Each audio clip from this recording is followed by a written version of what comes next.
안녕하세요. 저는 참선진 녹집에서 개발 업무를 맡고 있는 정미연입니다. 만나서 반갑습니다. 이런 큰 행사에서 발표를 할 수 있는 기회를 주셔서 감사하고요. 지금부터 리더스데이 기술 사업화 스토리 발표를 시작하도록 하겠습니다. 목차는 화면과 같은 순으로 진행을 하도록 하겠습니다. 먼저 연구개발기관 저희 기업을 소개하도록 하겠습니다. 참선진 녹집은 1991년도에 처음 설립이 됐고 현재부터 지금까지 32년 동안 비가알 음료인 녹즙 전문 업체로 성장해 왔습니다. 특허 14건 그리고 인증 현황으로는 헬스앱, 유기가공식품, 메인비즈, 농촌 융복합 산업 등의 인증을 받았으며 그리고 식약처, 농촌진흥청, 농림축산식품부, 충청부터 진천군으로부터 표창을 수여받은 이력을 가지고 있습니다. 저희 회사명이 참선진 녹즙입니다. 녹즙은 대한민국에서 유통되는 제품 중에 가장 유통기한이 짧고 냉장 상태에서 3일인 제품을 매일 생산해서 소비자에게 전달해주고 있습니다.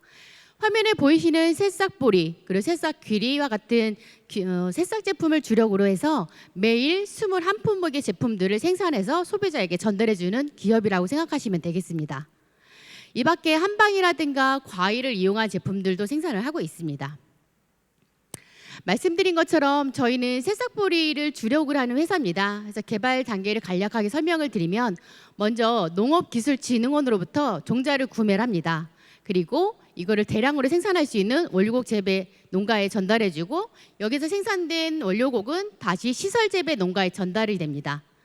시설재배 농가에서는 이것을 싹으로 키워서 참선진에 납품되면 저희는 이 싹을 가지고 다양한 제품을 개발하고 실제로 여러 유통 채널을 통해서 판매를 하고 있습니다.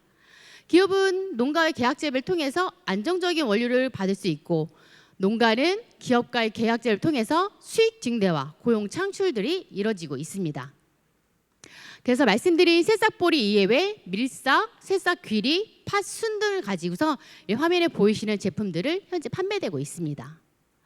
다음은 기술 사업화 지원 사업 스토리입니다. 저희는 진흥원으로부터 2016년, 18년, 21년 세 번의 지원 사업을 받았습니다. 16년과 21년도에는 시제품 제작 지원 사업, 18년도에는 경쟁력 강화 지원 사업으로 공정 개선 사업을 지원을 받았습니다. 첫 번째로 16년도에 시제품 제작 지원 사업은 총 8개월 동안 진행된 사업이고요. 정부 출연금 70% 그리고 자부담 30%에서 1억 원의 규모로 집행을 하였습니다. 최종 목표는 새싹보리를 가지고 수취 음료를 개발하는 것이고 성과로는 이렇게 개발된 시제품을 상용화하고 특허 등록, 상표 등록을 성과로 이뤘습니다. 저희가 이 사업을 진행하면서 진행했던 사항들입니다. 새싹보리를 각 수확 시기별로 성분 분석을 했고 그리고 레시피 개발, 공정 개발을 통해서 시제품 개발을 하였고요. 이렇게 개발된 시제품은 실제 저희 제품을 응용하고 계시는 고객들을 대상으로 시음과 설문을 통해서 피드백을 받은 내용을 다시 레시피를 조정을 했습니다. 또한 각각의 새싹에 대한 샘플링 그리고 최종 시제품에 대한 샘플을 해서 농진청으로 다시 보내가지고 새싹보리가 가지고 있는 주요 지포 성분이 가장 높은 시제품을 개발하는데 저희가 이런 데이터들도 같이 수집을 했습니다. 이런 과정을 통해서 화면에 보이시는 이런 쿠폰인 새싹보리한 제품을 개발을 했고 실제 상용화되고 있고요. 그리고 특허와 상표권을 획득할 수 있는 지식생산권을 획득할 수 있었습니다. 이 제품은 2016년도에 처음 출시가 돼서 현재까지도 매년 3억 원 이상의 매출을 창출을 하고 있습니다.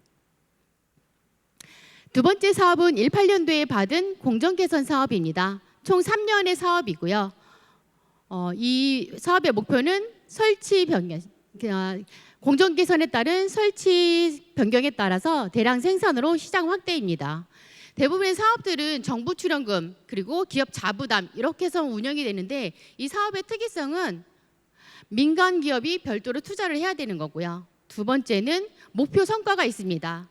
저희는 정부 출연금이 3억 9,900 약 4억 원인데 정부 출연금에 오른쪽 상단에 있는 기술 이전 받은 제품을 3년 동안 12억 이상의 매출을 내야 되는 겁니다. 저희는 그래서 정부 출연금의 3배가 아니라 6배의 목표를 설정을 하고 실제 사업을 3년 동안 운영했더니 약 8배의 목표를 달성할 수가 있었습니다. 그래서 총 이 두 제품만 가지고 34억의 매출을 발생을 했습니다. 공정 개선 내용입니다. 저희가 기존에 사용했던 거는 여러분들도 아마 아시는 거 형태로 단순하게 파우치 포장, 로터리 형태의 포장 기계를 사용하고 있었습니다.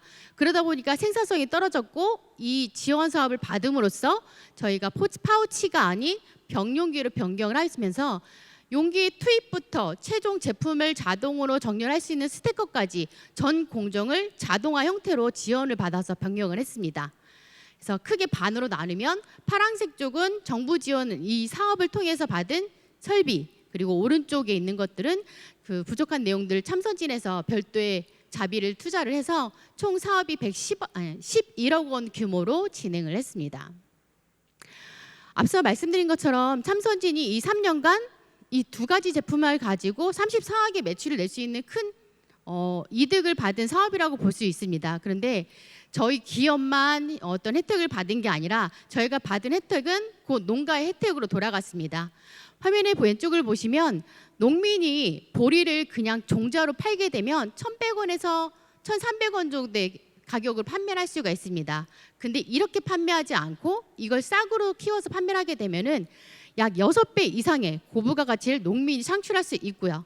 저희가 사업을 운영하는 3년 동안 농민한테 구매한 보리와 밀, 종자 새싹의 금액을 추산한 결과 약 13억 원이 농가의 수익으로 가는 또 결과를 나타날 수가 있었습니다. 다음은 세 번째 사업입니다. 마찬가지로 전년도에 받았던 시제품 제작 지원 사업이고요. 정부 출연금 80%, 자부담 20%에서 1억 2,480만 원을 운영을 했습니다. 이 소재는 팥순으로 진행을 했고요. 아직까지 대한민국에서 팥순을 가지고 제품이 나와 있는 건 없었기 때문에 우선은 이러한 원료를 가지고 제품 개발하는 것이 성과였고 특허 출원 한 건, 그리고 고용 창출, 그리고 이 사업의 약간 특이점은 사업 기간인 10개월 동안 시제품도 개발해야 되고 이걸 상용화해서 매출까지 성과로 보고를 해야 되는 특이점이 있었습니다. 말씀드린 것처럼 대한민국에서 팥순을 가지고 만드는 제품이 없었기 때문에 어떤 게 싹으로 잘 자라는지 팥 종자를 먼저 선별을 하는 것을부터 시작을 했고요. 그 다음에 이렇게 자란 싹을 가지고 액상 제형과 분말 제형의 제품을 개발을 했습니다. 그리고 팥순이 갖고 있는 체지방 감소에 도움을 줄 수 있는 아초키사포닌 분석을 위해서 마찬가지 샘플링을 해서 다시 농진청에 분석을 의뢰를 했고요. 이러한 결과들을 토대로 나온 시제품을 소비자한테 마찬가지 시음과 소비자 기호도를 조사를 해서 최종 제품인 이렇게 비움 보관 팥순이라는 제품을 현재 상용화해서 매출을 일으키고 있습니다. 그래서 이에 따른 매출에 대한 회사 이익 그리고 특허 출원이 최종 결과라고 보시면 되겠습니다. 다음은 연구개발 성과 및 성공 사례입니다. 앞서 말씀드린 것처럼 이렇게 지원 사업을 통해서 기업은 매출이 크게 성장을 했습니다. 그래서 기업이 성장하는과 동시에 저희는 농업 기반 회사이기 때문에 농민의 이익도 같이 창출이 되었다라고 말씀을 드릴 수 있고요. 최근 21년도부터 19년까지 3년 동안 통계를 냈더니 역시 농민한테 약 18억 원 정도의 이익이 발생을 했다는 것을 확인할 수가 있었습니다. 물론 기업 매출도 계속 성장을 했고요. 저희가 20년, 21년 계속 코로나 때문에 모든 기업이 힘들었겠지만 특히 저희같이 방문 판매를 하는 대면하는 회사들은 오히려 판매가 좀 두는 경우도 있었습니다. 그럼에도 저희가 유지를 할 수 있었던 건 새싹이라는 특이점을 가지고 저희가 판매를 했었고요. 그래서 저희가 이런 지원 사업을 받기 전 그리고 지원 사업을 받은 이후의 매출 성장이 약 140% 정도 성장을 했다라고 볼 수가 있습니다. 다음은 향후 계획 및 재원입니다. 저희 회사는 방문 판매 전문 기업입니다. 전국에 210여 개의 대리점을 가지고 있고 매일 10만여 명의 고객분들이 저희 제품을 응용하고 있습니다. 유통기한이 짧기 때문에 말씀드린 것처럼 대면 판매하고 반면 판매하는 형태로 되어 있는데요. 이러다 보니 저희가 온라인 시장 확대가 좀 어려웠습니다. 그래서 온라인 시장을 확대하기 위해서 녹즙을 냉장으로 유통하는 게 아니라 냉동으로 유통하는 형태의 제품을 개발하게 됐습니다. 그래서 올해 팜듀 프레시스와 생집 연구소라는 새로운 브랜드를 만들어서 현재 유튜브라든가 아니면 인스타라든가 카카오 TV에서 계속 홍보를 하고 있습니다. 이 화면의 여성분은 옛날에 원더걸스의 안소희 님이 저희가 PPL을 요구한 건 아닌데 직접 본인이 사서 구매하는 이런 사진을 제가 한번 캡처를 했습니다. 마지막으로 제언입니다. 저희가 이렇게 새싹에 관련된 사업들을 진행하다 보니까 조금 더 이런 쪽이 보완이 됐으면 좋겠다라는 내용을 준비를 했습니다.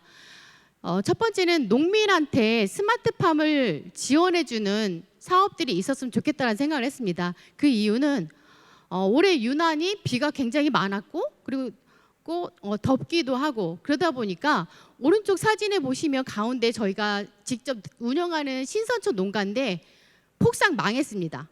3개월 동안 이 신선초에 관련된 제품들이 지금 출시를 못하고 있어요. 근데 다행히도 저희는 수경재배라는 시설재배 안에서 키우는 새싹들을 주력을 하기 때문에 큰 회사에 문제가 없이 운영이 됐습니다. 이 얘기는 뭐냐면 농민이 힘들면 기업도 힘들어집니다. 그래서 기업한테 지원하는 게 아니라 농민한테 스마트팜을 지어줘서 농민이 같이 상생할 수 있는 사업들이 있었으면 좋겠다라는 생각을 했고요. 두 번째는 부산물을 활용한 설비를 지원을 했으면 좋겠다라는 또 제안을 드립니다. 저희 회사가 이제 새싹이다 보니까 저희 회사 예를 들어서 새싹을 키우고 나면 위에 싹은 잘라서 제품으로 사용합니다. 근데 밑둥은 다 부산물로 폐기물로 처리를 하게 돼요. 그런데 한 연구 내용 중에서 이 부산물을 건조시켜서 강아지 사료에 섞었더니 체중이 20% 감소했다는 연구 결과가 나왔습니다. 이미 모 기업들은 이런 내용 정보들을 확인을 하고 저희 회사에다가 부산물을 살 수 없느냐고 문의가 들어오는데 저희는 농사를 짓는 회사가 아니다 보니까 농민들이 실제로 이런 부산물을 가공을 할 수 있도록 뭐 건조기라든가 분쇄기라든가 아니면은 미생물을 제어하는 후살균기를 지원 사업을 받으면 그냥 버려지지 않고 이 부산물을 가공을 해서 농민의 수익으로 또 갈 수 있지 않을까. 혹은 이 농민이 스스로 이걸 하기 어렵다면 기업과 매칭을 해서 할 수 있는 사업들이 있었으면 좋겠다는 제언을 드립니다. 이상으로 발표를 마치도록 하겠습니다. 감사합니다.